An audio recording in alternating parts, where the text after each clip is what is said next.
حضرت شیخ ابراہیم قندوزی کی آمد۔ ایک دن حضرت خواجہ معین الدین چشتی حسب معمول درختوں کو پانی دے رہے تھے۔ حضرت شیخ ابراہیم قندوزی گھومتے پھرتے اسی باغ کی طرف آن نکلے۔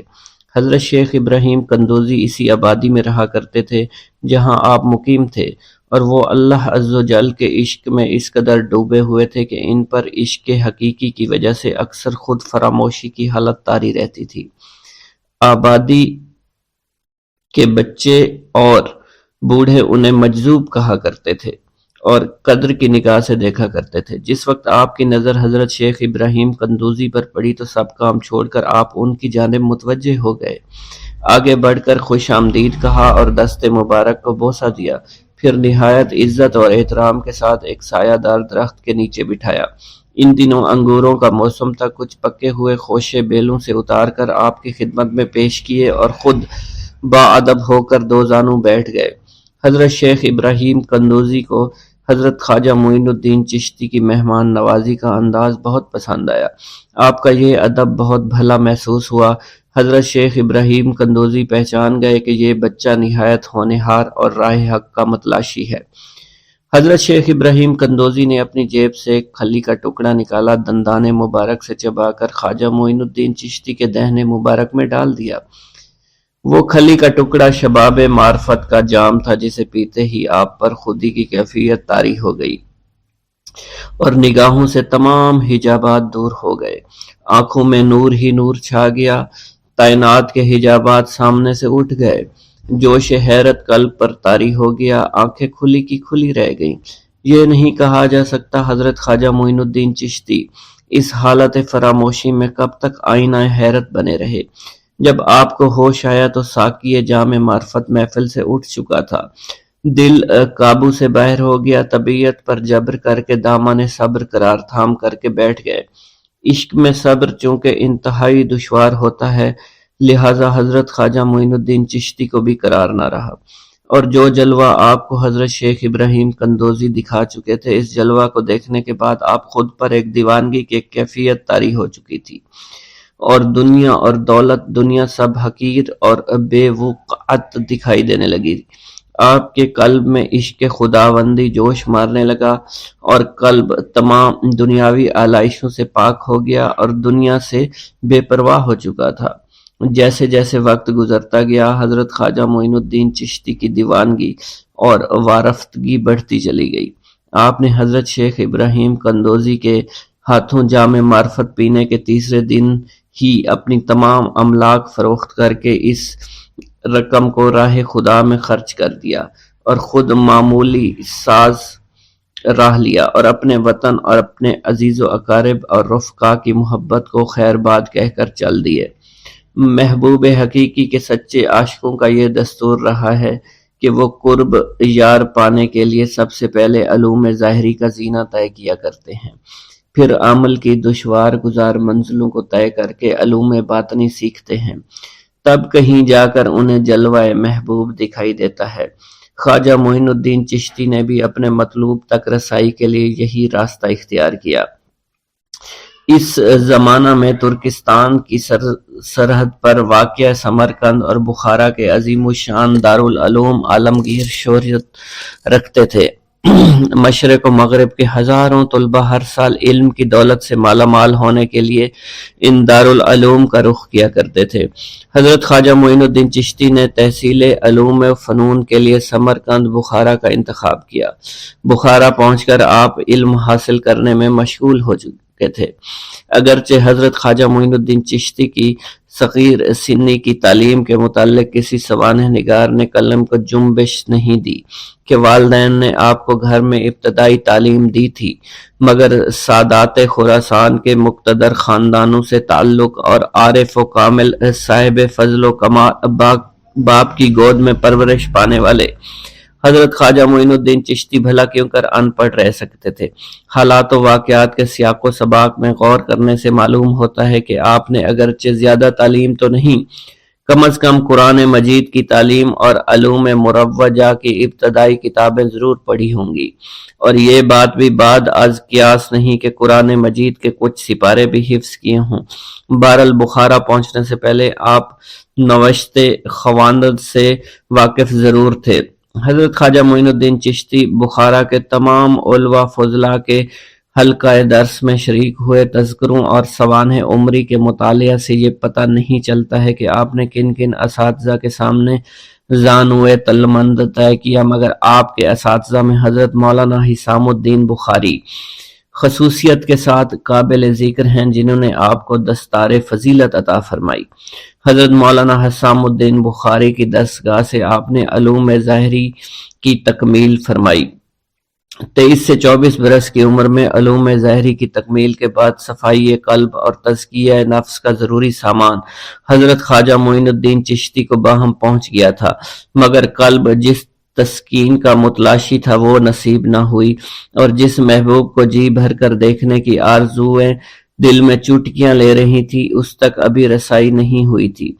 عشق اور مشک چھپائے نہیں چھپتا، عشق کی آگ حضرت خواجہ معین الدین چشتی کے تن اور من کو جلا رہی تھی۔ تعلیم کی ہوا نے اس آگ کے شعلوں کو اور بھی تیز کر دیا، محبت کا ذوق بڑھ رہا تھا، عشق کے جذبات بھڑک رہے تھے۔ بالآخر جب بے قراری جنون کی حد کو پہنچی، آپ جانب عراق روانہ ہوئے۔ قصبہ سبحان پہنچ کر حضرت شیخ نجم الدین کبرا سے ملاقات ہوئی، اور 15 دن آپ نے حضرت شیخ نجم الدین کبرا کے ہاں قیام فرمایا۔ سبحان سے روانہ ہو کر حضرت خواجہ معین الدین چشتی بغداد شریف روانہ ہو گئے۔ ان دنوں حضور سیدنا غوث اعظم قصبہ جبل میں تشریف فرما تھے۔ یہ قصبہ کوہ جودی کے دامن میں آباد تھا، جہاں طوفان نوح کے وقت حضرت نوح کی کشتی آ کر رکی تھی۔ آپ حضور سیدنا غوث اعظم کی صحبت اور زیارت سے مشرف ہوئے۔ اس وقت آپ کی ابتدائی حالت تھی۔ حضور سیدنا غوث اعظم نے آپ کے حق میں دعائے خیر فرمائی۔ اس وقت آپ کی ابتدائی حالت تھی۔ حضور سیدنا غوث اعظم نے آپ کے حق میں دعا فرمائی۔ انہوں نے بشارت دی کہ آپ مقتدائے روزگار ہوں گے۔ خلق اللہ آپ سے فیض یاب ہو گئی۔ آپ نے حضور سیدنا غوث اعظم کے پاس کچھ عرصہ قیام کیا اور واپس تشریف لے گئے۔ پیارے دوستو، خواجہ غریب نواز اتنی اہم شخصیت ہیں اور اتنی عظیم شخصیت ہیں کہ زیارت حرمین شریفین کے موقع پر مکہ مکرمہ میں غیب سے ندا آئی کہ معین الدین میرا دوست ہے، میں نے اس کو اپنے مقبول اور برگزیدہ بندوں میں شامل کر لیا۔ اور پھر جب مدینہ منورہ میں روضہ رسول صلی اللہ علیہ وسلم پر حاضری دی اور ادب و احترام کے ساتھ سلام پیش کیا تو آپ کو نائب رسول بنا کر ہندوستان کی ولایت آپ کے سپرد کر دی گئی۔ حضرت سیدنا خواجہ غریب نواز رحمۃ اللہ علیہ کا معمول تھا کہ ساری رات عبادت الہی میں مصروف رہتے، حتیٰ کہ عشاء کے وضو سے نماز فجر ادا کیا کرتے تھے، اور تلاوت قرآن سے اس قدر شغف تھا کہ دن میں 2 قرآن پاک ختم فرما دیا کرتے تھے۔ دوران سفر بھی قرآن پاک کی تلاوت جاری و ساری رہتی۔ اولیاء کاملین رحمہ اللہ کی طرح آپ زیادہ سے زیادہ عبادت الہی بجا لانے کی خاطر بہت ہی کم کھانا تناول فرماتے تھے، تاکہ کھانے کی کثرت کی وجہ سے سستی، نیند یا غنودگی عبادت میں رکاوٹ کا باعث نہ بنے۔ چنانچہ ان کے بارے میں منقول ہے کہ 7 روز بعد وہ 28 تولہ وزن کے برابر روٹی پانی میں بھگو کر کھایا کرتے تھے۔ آپ کی طبیعت میں علم کی درویشانہ صفات منتہائی کمال تک پہنچی ہوئی تھی۔ اس کا اندازہ لگانے کے لیے واقعہ ملاحظہ کریں۔ ایک مرتبہ خواجہ معین الدین چشتی رحمت اللہ علیہ بیٹھے ہوئے تھے۔ ایک آدمی آیا اور آداب بجا لا کر ایک جانب بیٹھ گیا۔ حضرت بہت عرصے سے آپ کے قدم بوسی کی تمنا تھی، اللہ کا شکر ہے یہ عظیم سعادت آج مجھے میسر ہوئی ہے۔ اس بدبخت شخص نے جیسے جملہ کہا، حضرت نے اس کی طرف دیکھ کر تبسم فرمایا اور ذرا توقف کے بعد فرمایا جس ارادے سے آئے ہو اس کو پورا کرو۔ یہ سنتے ہی وہ شخص تھر تھر کانپنے لگا، خوف زدہ ہو کر زمین پر گر گیا اور بڑی عاجزی سے بولا کہ مجھ کو لالچ دے کر آپ کو ہلاک کرنے کے لیے بھیجا گیا تھا۔ یہ کہہ کر بغل سے چھری نکالی اور سامنے ڈال دی، پھر قدموں پر گر کر کہنے لگا اگر آپ چاہیں تو مجھے اس کی سزا دیجیے، بلکہ اب حکم دیجیے کہ مجھے قتل کر دیا جائے۔ حضرت خواجہ غریب نواز رحمۃ اللہ علیہ نے فرمایا، اے عزیز، ہم لوگوں کی روش یہ ہے کہ ہمارے ساتھ جو جھگڑا کرے اس کے ساتھ ہم نیکی سے پیش آتے ہیں۔ تم نے تو میرے ساتھ کوئی برائی بھی نہیں کی۔ یہ کہہ کر اس کا سر اپنے قدموں سے اٹھا لیا، اس کے لیے دعائیں کی، خداوند اس شخص کو نیک توفیق عطا فرما۔ دعا کرتے ہیں اس کا دل بدل جائے۔ اس نے حضور کی ملازمت اختیار کر لی، وہ دیندار آدمی بن گیا، یہاں تک کہ 7 بار حج کعبہ کی سعادت حاصل ہوئی اور اسی مقدس سرزمین میں رخ پرواز ہوئی، مکہ مکرمہ میں ہی پیوند خاک ہوا۔ ایک مرتبہ کا قصہ ہے کہ خواجہ معین الدین چشتی کے بعد ایک آدمی آیا اور اس نے کہا کہ حضرت، میرے گاؤں کی سڑک کی سند گم ہو گئی ہے اور نئی سڑک کے لیے بادشاہ لوگ تیار نہیں ہیں، لہذا دعا کیجئے کہ وہ سند مجھے مل جائے۔ حضرت خواجہ معین الدین چشتی نے اس شخص سے فرمایا کہ جاؤ اور بازار سے حلوہ لے کر آؤ۔ آپ نے یہ جملہ اس لیے فرمایا تھا کہ تھوڑی سی خوش طبعی ہو جائے۔ اس شخص نے فوراً کہا، اگر ایسی بات ہے تو میں ابھی جا کر حلوے کی ایک دیگ لے کر آتا ہوں۔ حضرت خواجہ معین الدین چشتی نے فرمایا، ہاں ضرور جاؤ، لیکن ایسا کرنا کہ بازار میں جو کونے پر تم کو حلوائی جاتے ہوئے ملے صرف اسی سے حلوہ لے کر آنا۔ اس نے کہا ٹھیک ہے، ایسا ہی کروں گا۔ خدا کا کرنا ایسا ہوا کہ جب وہ بازار میں داخل ہوا تو اس کو کونے میں وہی حلوائی دکھائی دیا۔ اس نے حلوائی سے کہا کہ تم میرا حلوہ تول دو۔ حلوائی نے جب اس کا حلوہ تولنا شروع کیا اور اس کو بیٹھنے کا کہا اور ساتھ ہی اس نے کاغذ اٹھایا تو اس آدمی نے اس کو کہا، ٹھہرو، اس کاغذ میں حلوہ مت ڈالو، تم کسی اور کاغذ میں مجھے حلوہ ڈال کر دو، کیونکہ یہ تو وہی کاغذ ہے جو مجھے چاہیے تھا۔ اور حلوائی نے وہ کاغذ اٹھا کر اسے دے دیا اور دوسرے کاغذ میں حلوہ ڈال کر اسے دے دیا۔ وہ آدمی واپس آیا اور اس نے سارا ماجرا بیان کیا۔ حضرت خواجہ معین الدین چشتی اجمیری رحمۃ اللہ علیہ نے تبسم فرمایا اور کہا کہ جاؤ، یہ حلوہ بھی اپنے ساتھ لے جاؤ، اپنے بچوں کو کھلا دو اور اللہ کا شکر ادا کرو۔ اور اسی کے ساتھ ساتھ ایسے بزرگوں کے کچھ انداز اور کچھ کردار ہوا کرتے ہیں جس کی وجہ سے لوگ ان کی طرف دیوانہ وار بھاگتے چلے آتے ہیں۔ کچھ ایسے ہی کردار خواجہ غریب نواز کے بھی تھے۔ مثلاً آپ رحمت اللہ علیہ فرماتے ہیں کہ میں 8 سال اپنے مرشد کی خدمت میں مصروف رہا، ایک لمحہ بھی آرام نہیں کیا، میں نے نہ رات دیکھی نہ دن، ہمیشہ ان کے سفر میں رہا، کیونکہ کپڑے ہی بیشتر اور دیگر زمانے سفر سر پر رکھ کر ان کے ساتھ چلتا رہا۔ جب انہوں نے مجھ درویش کی خدمت کو دیکھا، مجھے وہ نعمت عطا فرمائی جس کے نہ کوئی حد ہے اور نہ کوئی انتہا، الغرض اس کب تک بارگاہ مرشد کے خادم بنے رہے، یہاں تک کہ کامیابی حاصل کر لی گئی، منزل مقصود تک آپ پہنچ گئے، حتیٰ کہ سند کے طور پر مرشد کامل نے ارشاد فرمایا، ہمارا معین الدین اللہ کا محبوب ہے۔ اسی طرح آپ کے انداز بارفتہ دیوانہ وار بنانے والی ایک اور بڑی خوبی یہ تھی کہ آپ کو انسانیت سے بڑا پیار تھا، بلا تفریق، بلا مذہب ملت، مظلوم کی امداد و حاجت روائی کیا کرتے تھے، گویا اپنے اوپر آپ نے لازم کر لیا تھا۔ مثال کے طور پر اس مظلوم مقتول کی حیات رو کے واقعے کو ملاحظہ فرمائیے۔ ایک حاکم نے ایک شخص کو بے گناہ پھانسی کی سزا دے دی۔ مقتول کی ماں حضرت خواجہ کی خدمت میں آئی، آپ اس وقت وضو فرما رہے تھے۔ اس عورت نے آتے ہی گریہ زاری شروع کر دی کہ خدا کے لیے میری فریاد سن لو، شہر کے حاکم نے ناحق میرے بیٹے کو قتل کر دیا ہے اور پھانسی کی سزا سنا دی ہے۔ حضرت خواجہ نے متوجہ ہو کر اس کی فریاد کو غور سے سنا۔ جب آپ کو یقین ہو گیا بالکل صحیح ہے، خواب میں اپنا عصا ہاتھ میں لیا اور اپنے مریدین کے ساتھ روانہ ہو گئے۔ ہر شخص حیران پریشان تھا کہ دیکھیے غیب سے کیا ظہور میں آتا ہے۔ حضرت خواجہ سیدھے مقتول کے پاس کھڑے ہو گئے اور دیر تک اس کی لاش کو دیکھتے رہے، پھر اپنے عصا سے اس کی گردن کو چھو کر فرمایا، اے مظلوم، اگر تجھ کو بے قصور مارا گیا ہے تو اللہ کے حکم سے زندہ ہو جا اور پھانسی کے تختے سے اتر جا۔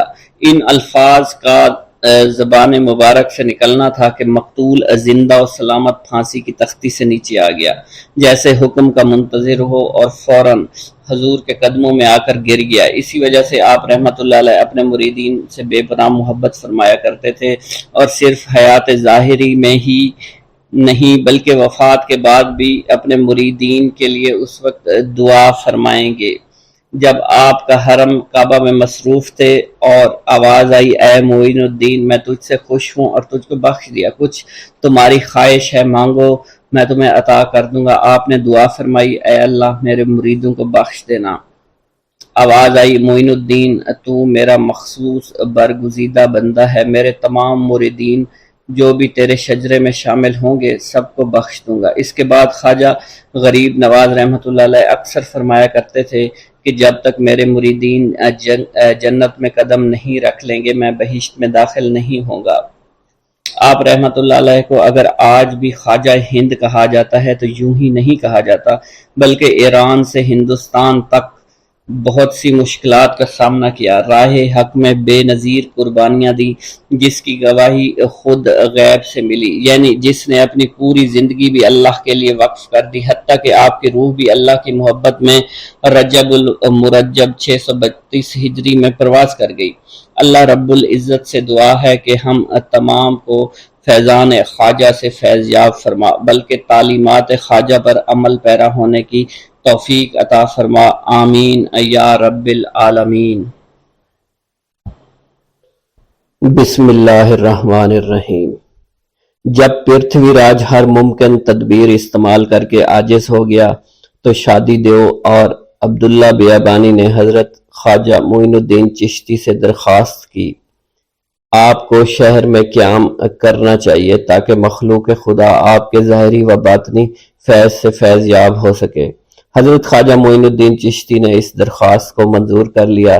آپ نے شیخ محمد یادگار کو حکم دیا، شہر میں رہائش گاہ کے لیے کوئی مناسب جگہ تلاش کرو۔ شہر میں جا کر شیخ محمد یادگار نے وہ جگہ تجویز کی جہاں آپ کا مزار مبارک ہے۔ یہ جگہ دراصل شادی دیو کے رہنے کی جگہ تھی، جہاں آپ انا ساگر کے کنارے سے اٹھ کر اس مقام پر رہائش پذیر ہو گئے۔ شہر میں قیام کے بعد حضرت خواجہ معین الدین چشتی نے تمام حجت کے لیے پرتھوی راج کے نام دعوت نامہ اسلام ارسال فرمایا، جس کا مضمون یہ تھا، اے سنگ دل راجہ، تیرا اعتقاد جن لوگوں پر تھا وہ اللہ عز و جل کے فضل و کرم سے مسلمان ہو چکے ہیں۔ اگر تو بھی اپنی بھلائی چاہتا ہے تو مسلمان ہو جا، ورنہ ذلیل و خوار ہو جائے گا۔ پرتھوی راج پر حضرت خواجہ معین الدین چشتی کی دعوت کا کوئی اثر نہیں ہوا۔ قاصد واپس آ گیا۔ اس کے بعد آپ نے مراقبہ کیا اور بڑی دیر تک آنکھیں بند کیے بیٹھے رہے۔ اس کے بعد آنکھیں کھول کر فرمایا، اگر یہ بدبخت اللہ عز و جل پر ایمان نہ لایا تو اسے زندہ گرفتار کر کے اسلامی لشکر کے حوالے کر دیا جائے۔ پرتھوی راج کا جب حضرت خواجہ معین الدین چشتی پر زور نہ چلا تو اس نے مسلمانوں پر ظلم و ستم ڈھانے شروع کر دیے۔ پرتھوی راج کا ایک درباری بھی مسلمان ہو چکا تھا۔ پرتھوی راج نے اسے طرح طرح کی اذیتیں دینا شروع کر دیں۔ اس مسلمان درباری نے آپ سے درخواست کی کہ آپ پرتھوی راج سے میری سفارش کیجیے تاکہ میں آئے دن کی مصیبتوں سے نجات حاصل کر سکوں۔ حضرت خواجہ معین الدین چشتی نے اپنے خاص قاصد کے ذریعے پرتھوی راج کے پاس سفارشی بھیجا تو وہ آگ بگولا ہو گیا، آپ کو برا بھلا کہنے لگا۔ حضرت خواجہ معین الدین چشتی کا مقابلہ پرتھوی راج نے سحر و ساحری سے کیا اور شکست فاش ہونے کے بعد بھی اس پر کوئی اثر نہ ہوئی۔ شادی دیو جو باشندگان اجمیر کا معبود تھا اور جے پال جوگی دونوں مسلمان ہو چکے تھے۔ سینکڑوں ہندوؤں آپ کی کرامت زندہ دیکھ کر مسلمان ہو گئے۔ آپ کے گرد لوگوں کا ایک جمع غفیر رہنے لگا تھا۔ روز بروز معتقدین اور مسلمان کی تعداد میں اضافہ ہونے لگا تھا۔ پرتھوی راج دل ہی دل میں اس پر کٹتا رہتا تھا۔ وہ سوچتا رہتا تھا کہ اس فقیر کو اجمیر سے نکالنے کے لیے کون سی راہ اختیار کی جائے۔ تشدد مشکلات کھڑی کر کے اور جن صورتوں سے مقابلہ ممکن تھا اس نے کیا، مگر کوئی بھی تدبیر مؤثر نہ ہوئی اور وہ حیران و پریشان تھا کہ کروں تو کروں کیا۔ ایک دن پرتھوی راج اپنے قلعہ کی برجی پر کھڑا تھا، مصروف نظارہ تھا کہ سامنے سدا بہار پہاڑی پر حضرت خواجہ معین الدین چشتی کے گرد لوگوں کا جمع غفیر نظر آیا۔ پرتھوی راج نے انتہائی غصہ کی حالت میں راجپوت سردار کو حکم دیا، ایک پولیس کا دستہ ہمراہ لے کر جاؤ اور اس پورے مجمع کو گرفتار کر کے لے آؤ۔ اس فقیر سے کہو کہ کل تک اجمیر خالی کر دے اور تمام شہر میں منادی کرا دو کہ اس اعلان کے بعد مسلمان فقیر کے پاس جانا ممنوع قرار دیا گیا ہے۔ جس نے حکم کی خلاف ورزی کی اسے سزا دی جائے اور اس کا گھر تباہ و برباد کر دیا جائے۔ راجپوت سردار نے پرتھوی راج کے حکم کی تعمیل کرتے ہوئے سدا بہار پہاڑی کا محاصرہ کر لیا، تمام مجمع کو گرفتار کر لیا۔ خواجہ معین الدین چشتی کو پرتھوی راج کا حکم سنایا کہ کل تک اجمیر خالی کر دے۔ یہ سن کر آپ نے فرمایا، ہم خلق اللہ کی غمخواری کے لیے آئے ہیں، رائے پتھورا ہمارے کام میں کیوں دخل انداز ہوتا ہے؟ اس سے کہہ دینا کہ 3 دن میں معلوم ہو جائے گا کہ میں اجمیر سے نکلتا ہوں یا وہ۔ خواجہ معین الدین چشتی روزہ سے تھے، حاضرین کی گرفتاری آپ کو شاک گزری۔ آپ مغرب تک مصلی پر مراقبے کے لیے بیٹھے رہے، پھر روزہ افطار کیا، نماز سے فارغ ہو کر پھر مراقبہ میں بیٹھ گئے۔ حق تعالیٰ نے 2 استبداد کے خاتمہ کی بشارت دی۔ آپ نے مراقبہ سے سر اٹھایا، حق تعالیٰ سے دریافت کرنے پر غیب سے آواز آئی، ہم نے پرتھوی راج سے تمام اختیارات کی باغ دوڑ لے کر شہاب الدین غوری کے ہاتھ میں دے دی ہے۔ حضرت خواجہ معین الدین چشتی کو اجمیر شہر سے نکل جانے کا حکم دینے کے بعد اگلے روز پرتھوی راج قلعہ کی برجی پر یہ دیکھنے کے لیے چڑھا کہ آپ یہاں سے چلے گئے کہ نہیں، اگر نہیں تو گھاٹی کی طرف سے گرا کر 2 سانڈ تیزی سے آتے دکھائی دیے۔ پرتھوی راج سمجھ گیا کوئی خاص خبر لائے ہیں۔ پرتھوی راج کو آپ کا دیکھنا بھی یاد نہ رہا، فوراً اتر کر اپنے محل میں آ گیا۔ محل میں آ کر قاصدوں کی آمد کا انتظار کرنے لگا۔ تھوڑی دیر بعد دونوں قاصد دربار میں آئے اور پرتھوی راج کی خدمت میں کھانڈے راؤ کا خط اور ساتھ میں سلطان شہاب الدین غوری کا اعلان جنگ پیش کر دیا۔ پرتھوی راج نے خط اور اعلان جنگ پھاڑ کر کھانڈے راؤ کو لکھا، آس پاس کے تمام راجاؤں کو ملا کر متحدہ طاقت سے مقابلہ کے لیے تیار ہو جاؤ۔ اور پھر خود بھی پرتھوی راج نے اپنے لشکر کو جنگ کی تیاریاں کرنے کا حکم دے دیا۔ جس دن خواجہ معین الدین چشتی کی زبان سے یہ الفاظ نکلے تھے، میں نے پرتھوی راج کو زندہ گرفتار کر کے شاہ اسلام کے حوالے کرنا ہے، اسی رات سلطان شہاب الدین غوری جو کہ اس وقت خراسان میں تھے، خواب میں دیکھا کہ وہ سلطان موصوف ہندوستان میں حضرت خواجہ معین الدین چشتی کے سامنے کھڑا ہے اور آپ اس سے فرما رہے ہیں، اے شہاب الدین، اللہ نے تجھے ہندوستان کی بادشاہت اور سلطنت عطا فرمائی ہے، جلد ہندوستان کی طرف متوجہ ہو اور اس بدبخت راجہ کو زندہ گرفتار کر کے قرار واقعی سزا دے۔ سلطان شہاب الدین جس دن سے ہندوستان سے شکست کھا کر لوٹا تھا، اسی دن سے اس کے دل میں انتقام کے شعلے بھڑک رہے تھے۔ خفیہ طور پر جنگ کی تیاریوں میں مصروف تھا، لیکن کسی کو علم نہیں تھا کہ وہ ہندوستان پر کب حملہ آور ہوگا۔ سلطان شہاب الدین غوری نے شکست کے دن سے آج تک کپڑے نہیں بدلے تھے، نہ ہی حرم سرا میں بستر پر سویا تھا۔ اس خواب نے سلطان موصوف کے دل میں نیا ولولہ، نیا جوش پیدا کیا۔ 8ویں دن وہ روانہ ہو گیا۔ پشاور پہنچ کر پٹھان سرداروں سے ترقی اور منصب کا وعدہ کر کے گزشتہ سال کے داغ بدنامی کو دھونے کی تلقین کی اور پھر ملتان میں بھی چند روز قیام کیا۔ دربار عام منعقد ہوا۔ سلطان شہاب الدین نے تمام چھوٹے بڑے سرداروں کو مخاطب کرتے ہوئے تقریر کر کے فرمایا، پچھلے سال بدنامی کا جو داغ اسلام کے ماتھے پر لگا تھا وہ حاضرین سے مخفی نہیں ہے، اس لیے موقع ہے اور ہر مسلمان پر فرض ہے کہ اسے تلوار کے پانی سے دھو کر صاف کر کے رکھے۔ تمام سرداروں نے تلوار کے قبضوں پر ہاتھ رکھ کر سر جھکا دیے۔ ملتان سے روانہ ہو کر سلطان موصوف لاہور آیا اور خط دے کر بھیجا جس کا مضمون یہ تھا، رائے پتھورا جو راجگان ہند کا مہاراجہ ہے کو تحریر کیا جاتا ہے کہ وہ اسلام کی طاقت اسلام کی اطاعت کو قبول کرے اور مسلمانوں کو آماج گاہ فتنہ و فساد نہ بنائے۔ یہ ملک اللہ کا ہے، اسی کا حکم نافذ رہے گا ورنہ تلوار فیصلہ کرے گی۔ پرتھوی راج نے اس خط کا نہایت تلخ جواب دیا اور تمام راجگان ہند کے نام گشتی تحریر جاری کی کہ سلطان شہاب الدین کا مقابلہ کرنے کے لیے فوج تیار ہو جائے گی، اور پھر تھوڑے ہی دنوں میں 3 لاکھ راجپوتوں کا لشکر پرتھوی راج کے جھنڈے تلے جمع ہو گیا۔ ادھر پرتھوی راج کی متحدہ فوج چلی تو ادھر سلطان شہاب الدین غوری کا لشکر آگے بڑھا۔ سردستی ندی کے دونوں کناروں پر خیمہ زن ہو گئے۔ اسی اثنا میں سلطان شہاب الدین غوری کو پرتھوی راج کا خط ملا، جس میں لکھا ہوا تھا کہ اسلامی لشکر کے سپہ سالار کو جاسوسوں کے ذریعے معلوم ہو گیا ہے کہ ست دھرم کی رکشا کے لیے ہمارے پاس آسمانوں کے ستاروں سے بھی زیادہ لشکر موجود ہے، اور ہندوستان کے گوشہ گوشہ سے دھرم رکشک چلے آ رہے ہیں۔ ان میں سے ایک ایسا راجپوت بہادر بھی ہے جس کی تلوار سے کاہل اور کندھار نے پناہ مانگی ہے۔ تم ان ترک بچوں اور افغان جوانوں پر رحم کھاتے ہوئے یہاں سے چلے جاؤ، ورنہ یاد رکھو ہمارے پاس بے شمار سامان موجود ہے، تمہارا ایک بھی سپاہی زندہ واپس نہیں جا سکے گا۔ سلطان شہاب الدین غوری خط کو پڑھ کر خاموش ہو گئے۔ اسے یقین اور اعتقاد ہو گیا کہ فتح کا دار و مدار قلت و کثرت پر نہیں ہے، پر ہے، اور فتح میری ہی ہوگی۔ سلطان الدین کے پاس صرف 1,70,000 کی فوج تھی۔ 27 محرم 588 ہجری کی صبح دونوں طرف صف بندی شروع ہوئی، اور صف بندی مکمل ہونے کے بعد راجپوتوں نے طبلِ جنگ بجا کر تیر اندازی شروع کر دی۔ لڑتے لڑتے دوپہر ہو گئی، گرمی کا موسم، پھر اژدہام کی حرارت، جنگ طول پکڑتی چلی گئی۔ پرتھوی راج کی فوج لڑتے لڑتے تھک گئے، قریب تھا کہ بھگدڑ مچ جاتی۔ ہندوستان کے سرداروں نے وقت کی نزاکت کو محسوس کرتے ہوئے تلسی کے پتے چبائے اور قسمیں کھائیں اور مر جائیں گے مگر میدان جنگ سے ایک قدم بھی پیچھے نہیں ہٹیں گے۔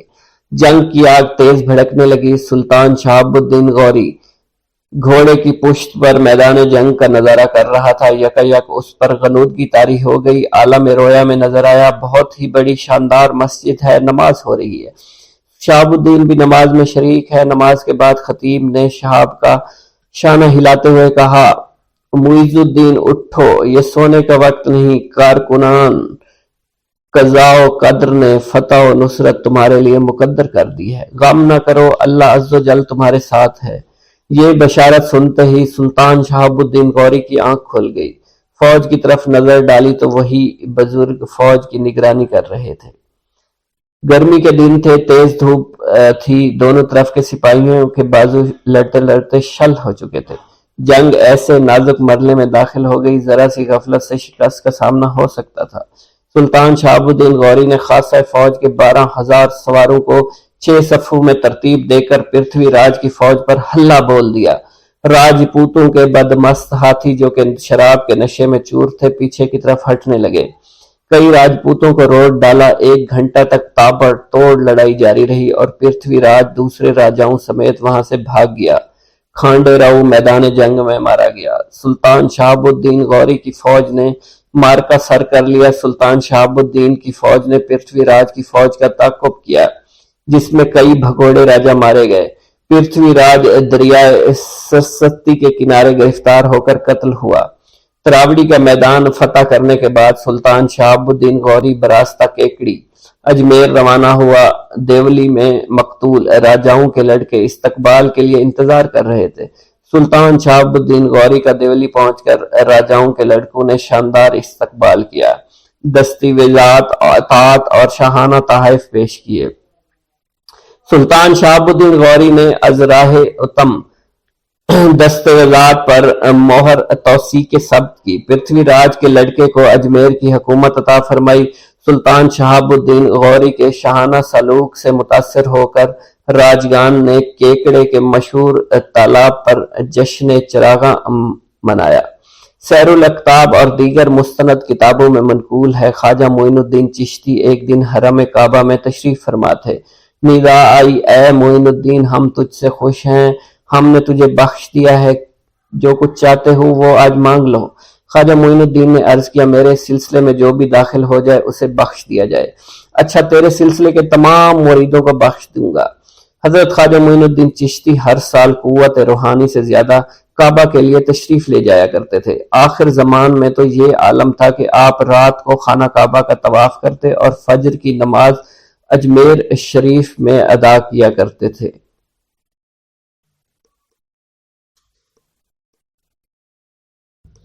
حضرت خواجہ معین الدین چشتی مرشد کامل کی تلاش میں دشت و جبل و کوہ بیاباں، شہر و شہر، کربہ کریا تلاش و تجسس میں پھرنے لگے، یہاں تک کہ پھرتے پھرتے آپ قصبہ ہارون پہنچ گئے۔ ہارون ایک معمولی سا قصبہ تھا جہاں حضرت عثمان ہارونی رحمۃ اللہ علیہ رونق افروز تھے۔ ان کی وجہ سے سارا قصبہ خیر و برکت سے معمور تھا۔ خواجہ عثمان ہارونی قطب وقت تھے، ان کی قطبیت کا مہر منور ذو فشاں عالم تھا۔ حضرت عثمان ہارونی کی بزرگی کا چرچا دور دور تک پھیلا ہوا تھا، لوگ دور دراز سے جوق در جوق حاضر خدمت ہو کر مراد کے پھولوں سے جھولیاں بھر بھر کر لے جاتے۔ قصبہ ہارون ان دنوں روحانی تجلیات کا مرکز تھا، چشمہ معرفت کا فیض عالم جاری تھا۔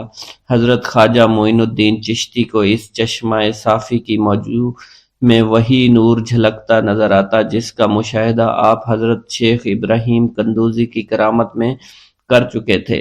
ادھر نگاہ ملتے ہی شیخ کامل حضرت خواجہ عثمان ہارونی نے آپ کے دل کی خواہشات کا جائزہ لے لیا۔ حضرت خواجہ معین الدین چشتی کا حرف تمنا زبان پر لانا تھا کہ پیر و مرشد حضرت خواجہ عثمان ہارونی نے شراب معرفت کا ایک جام لبریز آپ کو پلا دیا، جس کے پیتے ہی شیشہ قلب کا زنگ دور ہو گیا، حجاب عظمت سامنے دکھائی دینے لگا، مگر اس جام سے آپ کی تسلی نہ ہوئی۔ ساقی دریا دل نے دوسرا ساغر بھر کر دے دیا اور تحت الثری تک تمام پردے اٹھ گئے۔ یہ جام پینے کے بعد بھی حضرت خواجہ معین الدین چشتی کی تشنگی باقی رہی تو ساقی مے خانہ معرفت نے تیسرا جام بھی بھر کر پلایا، اور اب حمزہ 2000 عالم روشن ہو گئے۔ شیخ کامل حضرت خواجہ عثمان ہارونی کیمیائے اثر سے تاڑ گئے کہ جوہر اس قابل ہے کہ ذرا سی توجہ خورشید جہاں تاب بن سکتا ہے۔ چنانچہ حضرت خواجہ عثمان ہارونی نے آپ کو اپنے حلقہ ارادت میں شامل فرما لیا۔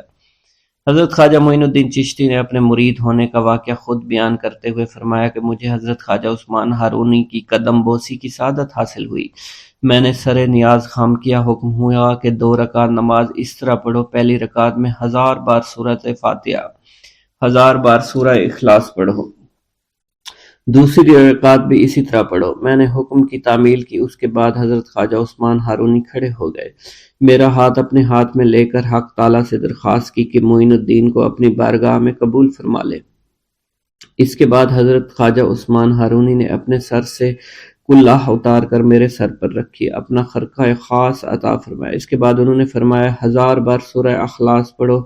تعمیل ارشاد کے بعد حضرت خواجہ عثمان ہارونی نے فرمایا کہ ہمارے خاندان میں ایک دن رات کا مجاہدہ ہے، آج تم وہ مجاہدہ کرو۔ حضرت خواجہ معین الدین چشتی فرماتے ہیں میں نے ایک دن اور ایک رات کا مجاہدہ کیا۔ اگلے دن حاضر خدمت ہوا، مرشد پاک نے بیٹھنے کا اشارہ دیا اور کہا 1000 بار سورہ اخلاص پڑھو۔ پھر فرمایا آسمان کی جانب دیکھو۔ میں نے آسمان کی جانب نگاہ دوڑائی، خواجہ عثمان ہارونی نے فرمایا کیا نظر آ رہا ہے؟ میں نے عرض کیا عرش اعظم تک نظر آ رہا ہے۔ اس کے بعد حضرت خواجہ عثمان ہارونی نے فرمایا کہ زمین کی طرف دیکھو۔ میں نے زمین کی طرف نگاہ دوڑائی، پوچھا کیا نظر آ رہا ہے؟ میں نے عرض کیا تحت الثری تک نظر آ رہا ہے۔ خواجہ عثمان ہارونی نے ارشاد فرمایا کہ دوبارہ دیکھو۔ میں نے اوپر دیکھا، حجاب عظمت تک کوئی پردہ دکھائی نہیں دیا۔ انہوں نے کہا اپنی آنکھیں بند کر لو۔ میں نے اپنی آنکھیں بند کی، ایک لمحہ کے بعد آنکھیں کھولنے کا حکم دیا اور اپنی 2 انگلیاں کھڑی کر لی۔ حضرت خواجہ عثمان ہارونی نے فرمایا ان دونوں انگلیوں کے درمیان نظر ڈالو، بتاؤ کیا نظر آ رہا ہے؟ میں نے عرض کی ہر 2 عالم کی کیفیت نظر آ رہی ہے۔ یہ سن کر مرشد پاک حضرت خواجہ عثمان ہارونی خوش ہوئے، فرمایا معین الدین تیرا کام پورا ہو گیا ہے۔ حضرت خواجہ معین الدین چشتی فرماتے ہیں اس کے بعد مرشد پاک حضرت خواجہ عثمان ہارونی نے مجھے سونے کی ایک اینٹ عطا کرتے ہوئے فرمایا اسے فقراء اور مساکین میں تقسیم کر دو۔ میں نے تعمیل حکم کیا۔ اس کے بعد ارشاد ہوا کہ تم ابھی میرے پاس قیام کرو، اور میں نے اس حاضری کو اپنے لیے خوش قسمتی سے نعمت تصور کیا۔ خواجہ معین الدین چشتی فرماتے ہیں میں کچھ عرصہ مرشد پاک حضرت خواجہ عثمان ہارونی کی صحبت میں رہا، اور پھر آپ کے ہمراہ حج بیت اللہ کی غرض سے عازم میں سفر ہوا، اور پھر جب ہم خانہ کعبہ پہنچے تو آپ نے خانہ کعبہ کا غلاف ہاتھ میں پکڑ کر یوں دعا فرمائی، اے اللہ معین الدین کو قبول فرما۔ خواجہ معین الدین چشتی فرماتے ہیں اسی وقت غیب سے آواز آئی، ہم نے اسے قبول فرما لیا ہے۔ حضرت خواجہ معین الدین چشتی فرماتے ہیں حج بیت اللہ کی سعادت کے بعد میں مرشد پاک حضرت خواجہ عثمان ہارونی کے ہمراہ روضہ رسول پر حاضر ہوا۔ آپ نے مجھ سے فرمایا سلام کرو۔ خواجہ معین الدین چشتی فرماتے ہیں میں نے روضہ رسول پر سلام کیا تو آواز آئی، وعلیکم السلام یا قطب المشائخ۔ حضرت خواجہ معین الدین فرماتے ہیں روضہ رسول پر حاضری کے بعد مرشد پاک حضرت خواجہ عثمان ہارونی کے ہمراہ سفر کرتا ہوا بغداد پہنچا۔ حضرت خواجہ معین الدین چشتی جب روضہ رسول پر حاضر ہوئے تو اسی رات خواب میں حضور نبی کریم کی زیارت باسعادت نصیب ہوئی۔ حضور نبی کریم صلی اللہ علیہ وسلم نے آپ رحمۃ اللہ علیہ کو ہندوستان کی ولایت عطا فرماتے ہوئے تبلیغ اسلام کے لیے ہندوستان جانے کا حکم دیا۔ حضرت خواجہ معین الدین چشتی فرماتے ہیں کہ میں مرشد پاک حضرت خواجہ عثمان ہارونی کے ہمراہ بغداد آیا۔ بغداد میں آپ معتکف ہو گئے اور مجھ سے فرمایا تم روزانہ چاشت کو میرے پاس آنا تاکہ میں تمہیں کچھ ضروری باتیں بتاؤں۔ پھر آپ 28 روز تک معتکف رہے۔ اسی دوران مجھے فقر کی تعلیم دیتے رہے اور اسرار و سلوک سے آگاہ کیا۔ پھر آپ نے خرقہ خاص، مسلح نالین، چوبی اور عصائے مبارک عطا فرمائے۔ پھر فرمایا کہ یہ چیزیں تمہارے پیران طریقت کی یادگار ہیں، ان کو نہایت ادب کے ساتھ اپنے پاس رکھنا، اور جس کو اس کا اہل سمجھو اس کے سپرد کر دینا۔ پھر آپ نے مجھے رخصت کر دیا۔ اس وقت میری عمر 22 برس تھی۔ حضرت خواجہ معین الدین چشتی کو حضرت خواجہ عثمان ہارونی سے اس قدر عشق تھا کہ سایہ کی طرح ساتھ لگے رہتے تھے۔ جہاں کہیں مرشد پاک حضرت خواجہ عثمان ہارونی جاتے تھے، آپ ان کا بستر خواب، توشہ اور پانی کا مشکیزہ کندھے پر ڈالے اور دیگر ضروری اشیاء سر پر رکھے ہمراہ ہوا کرتے تھے۔ جہاں مرشد پاک قدم رکھتے تھے وہاں آپ اپنی آنکھیں بچھا دیا کرتے تھے۔ کامل 20 برس خدمت و اطاعت میں گزار دیے۔ اسی دوران آپ نے مرشد پاک سے معرفت اور حقیقت کی باتیں سیکھی اور فقیری کے اسرار سربستہ سے آگاہی حاصل کی۔ خواجہ معین الدین چشتی نے مرشد پاک خواجہ عثمان ہارونی کی خدمت میں دن کو دن نہ سمجھا، رات کو رات نہ جانا۔ آپ کا مقصد صرف مرشد پاک کی خدمت تھی۔